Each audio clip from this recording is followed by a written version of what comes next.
Avant de commencer, pense à t'abonner à la chaîne, à liker la vidéo et à laisser ton avis en commentaire. Maintenant, entrons directement dans l'épisode 87. L'épisode s'ouvre sur une scène tendue et glaciale entre Elena et Gerardo, désormais contraints de vivre à nouveau ensemble.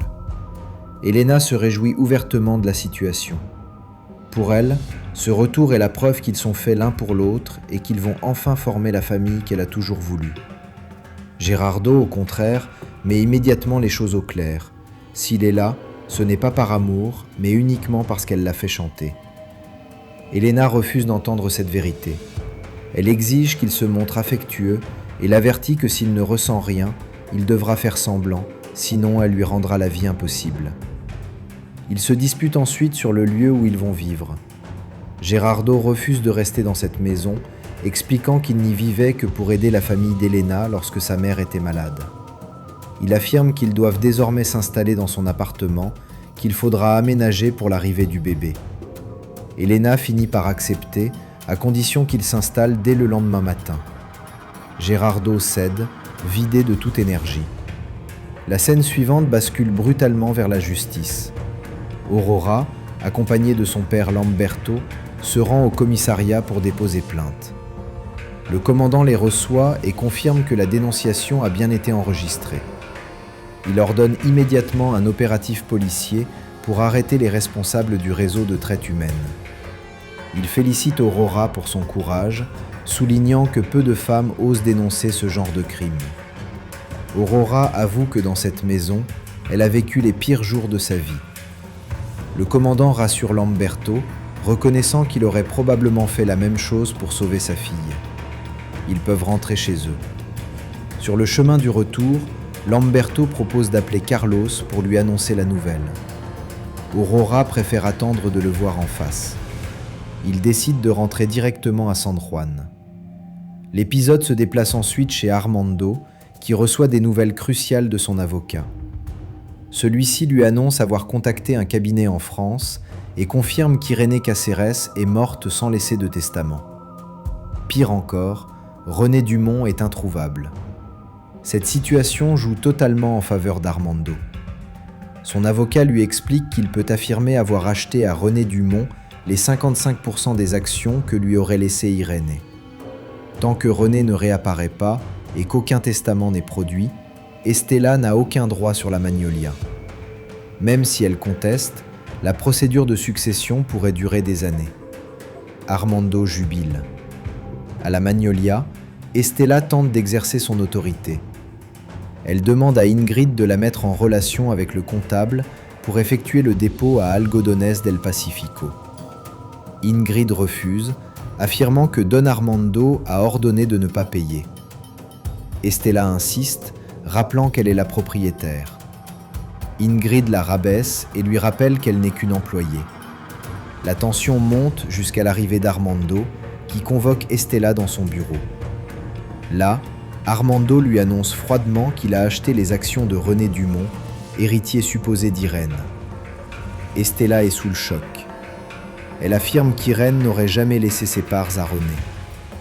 Armando refuse de lui fournir la moindre preuve et la met à la porte de l'entreprise, lui ordonnant de faire ses cartons immédiatement.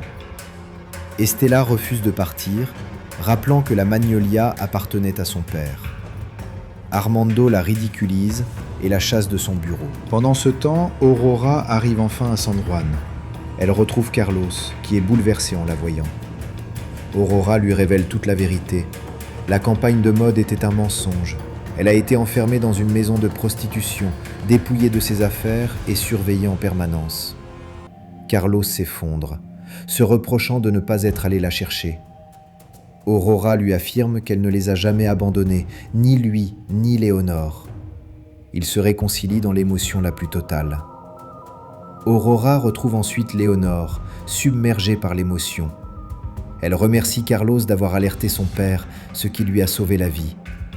De son côté, Lamberto retrouve Sylvia. Tous deux sont soulagés. Aurora est saine et sauve. Malgré l'horreur vécue, ils se concentrent désormais sur leur mariage prévu pour le lendemain. Pendant ce temps, Tonita accompagne Andrés pour finaliser les derniers détails de la cérémonie. Elle se montre étrangement distante, épuisée émotionnellement.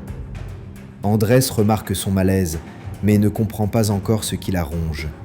Chez Estella, la situation est tout aussi lourde, elle raconte à Hector. Qu'Armando l'a expulsée de la Magnolia, prétendant avoir acheté les actions héritées par Irène.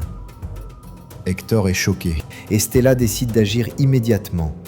Elle va voir son avocat Barroso pour accélérer la procédure de nullité du document signé sous contrainte et demander une intervention judiciaire rapide. La nuit tombe. Elena annonce fièrement à sa belle-mère qu'elle va retourner vivre avec Gerardo. Celle-ci est surprise, mais heureuse à l'idée de les voir réunis. Plus tard, Estella confronte Elena et lui révèle une vérité terrible. L'enfant qu'elle porte n'est pas celui de Gerardo, mais de Renzo. Elena nie violemment et met Estella à la porte, furieuse. Le lendemain matin, les préparatifs du mariage de Lamberto et Silvia battent leur plein. Lamberto est ému à l'idée de réunir tous ses enfants pour ce moment unique.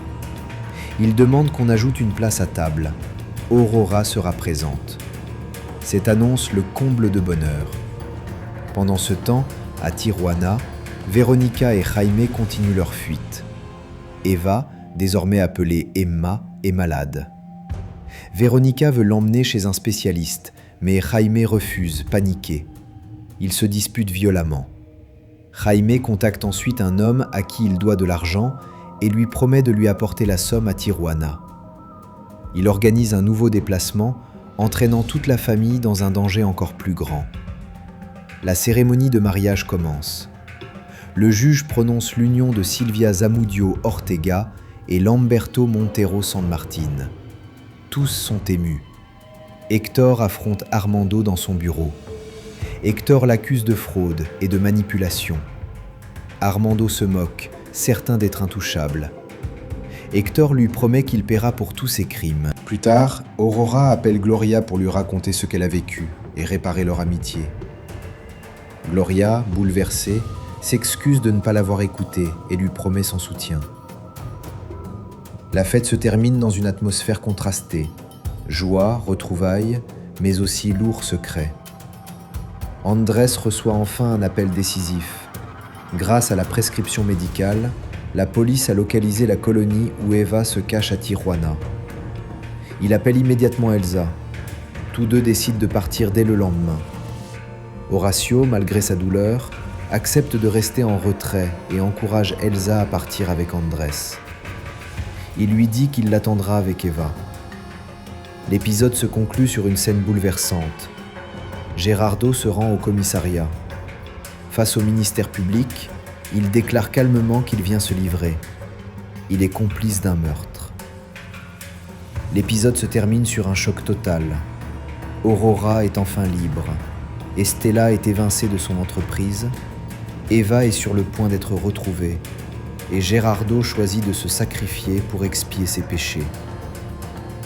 Si tu veux la suite complète de cette histoire, abonne-toi à la chaîne, like la vidéo et dis-moi en commentaire ce que tu penses de la décision de Gerardo et du retour d'Aurora. On se retrouve très vite pour le résumé de l'épisode 88.